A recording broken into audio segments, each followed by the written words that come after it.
So hi guys, are you excited to know what's new in Google AI? So you are at the right place. Today I am going to attend Google I/O 2026 virtually, and you guys can also attend along with me. So simply by clicking at AI, we came to know that what's new in Google's AI. And actually we are discussing about Google's new release, which is Gemini Omni, which is actually the video creation tool. Perfect. So by clicking here, you guys can just directly enter into the event. So stay with me and enjoy the event. Amazing! Welcome everyone.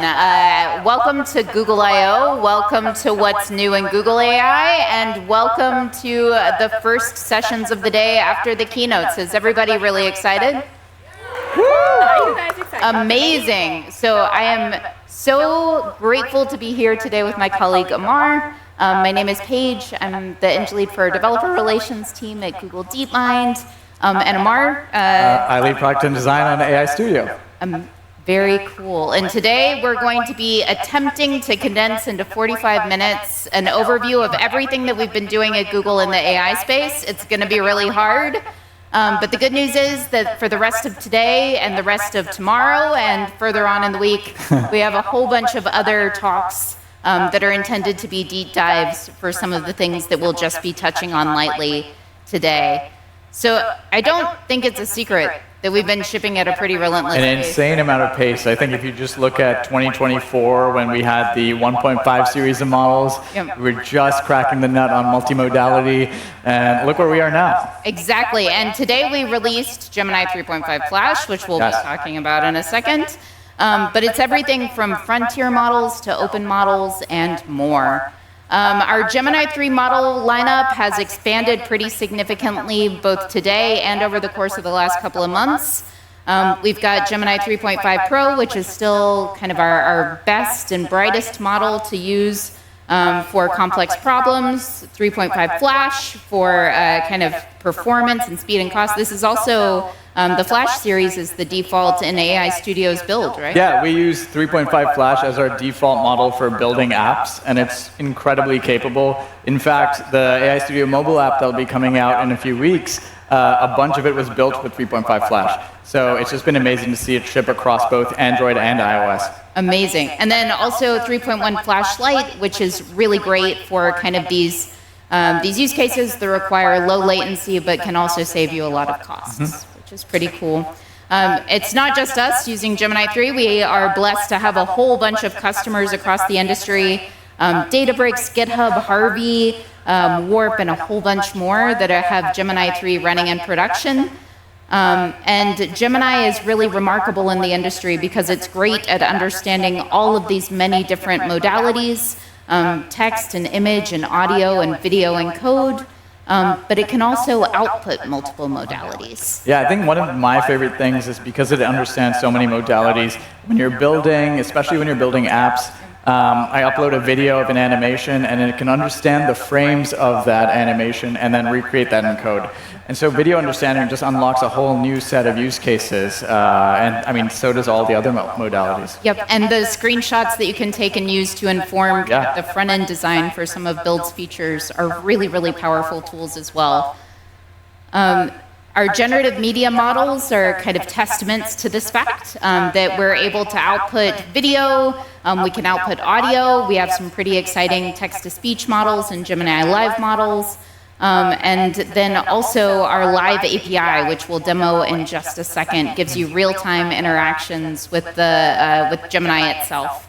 And today, we've talked a lot about Nano Banana, aka Gemini 3.1 Flash Image, which gives you high-fidelity visual assets. We've got Nano Banana 2, which you can try yourself in AI Studio. And today we've basically released Nano Banana for video, Gemini Omni Flash, which allows you to create anything from any input starting with video. Starting with video, and I think the other thing is editing is such a tedious task, especially getting the little details right. And the fact that we have Nano Banana style editing for video now is like super exciting. And in the So are you guys excited to try Gemini Omni Flash? So be with me. I am going to show you the live experiment which I have made with it. So just simply open a new bar and search for Gemini Omni. Here it comes, and then simply click on the side and boom. Just look at the features of it, what it provides for us.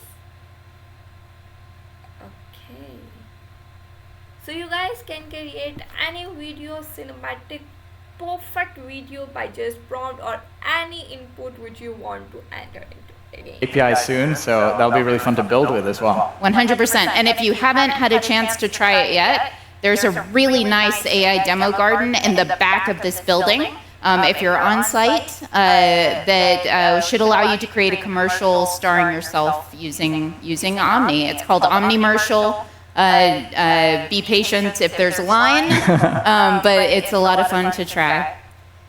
If you're curious about generative media, make sure to go to this session, Build Creative Apps with the Gen Media Suite, later this week, with a couple of folks from our team, and they will be able to answer all of your questions. All of these models are stitched together in Antigravity as kind of like the IDE that powers these experiences. We're all using Antigravity pretty heavily at Google internally. Every day. Every single day to check in code, to help review code, to kind of design these new experiences. And we're also using AI Studio for everything from product ideation to building apps to rapid prototyping. Because it is the fastest path from prompt to apps, but I really hate slides. Me too. Hate slides? I Okay. hate slides. Okay, so we both hate slides. It's much more fun to show these things in action. So let's go ahead and go to some demos so you can actually see these tools, and we'll see how well the Wi-Fi holds up.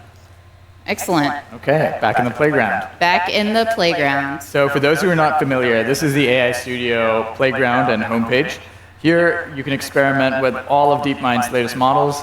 You can tweak all the parameters to see what they're capable of. It's an amazing way to just get a sense of all the capabilities. And you can just take code snippets from here and go and build apps with them as well. Wait, Paige, you want to kick it off with the demo? Yeah, absolutely. I'm going to zoom in a little bit so we can see, and then also show you how you can kind of select different media types in AI Studio if you haven't seen this before.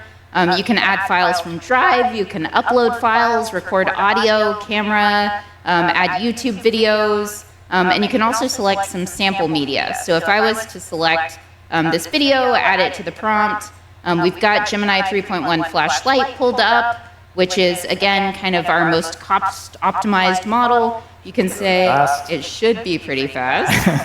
You can say, create a table with timestamps, for all of the dinosaurs you see in this video.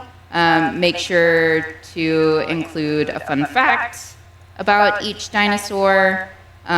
Hit run, and we can see the number of tokens that's pulled from this 5-minute-ish long video. It's around 31,000.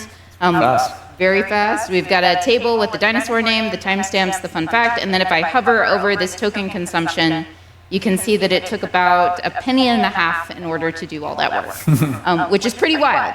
And then, just like Amar said, if you click Get Code, you can see all of the code that you would need to use to replicate whatever you just did, including search as a one-liner for a tool call, this thinking config, and then the model selection that we have here up at the top.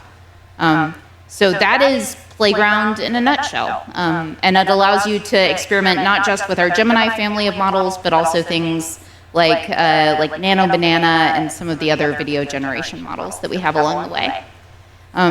We also talked a little bit about Gemini Live. I love this one. Yes. And so Gemini Live gives you the opportunity to have a real-time conversation with the model, but also share multimodal content. It's been around for a while. But it's really, really cool to think about building into your apps. So if I click Share Screen, it's going to ask me to select a Chrome tab. I'm going to go ahead and select that dinosaur table that we just created previously, though you could select any app or any tab. I'm going to go back to Google AI Studio, and I'm going to say, hey there, Gemini, could you tell me what you see on the screen? I'm looking at the Google AI Studio. The main part of the screen shows a table of dinosaurs with timestamps and fun facts about them. For instance, it says Ornithomimus was a speedy dinosaur. Is there anything specific you'd like me to focus on? Does anybody speak a language other than English in the room? Arabic, awesome. I also heard Brazilian Portuguese or Portuguese. Ooh, excellent.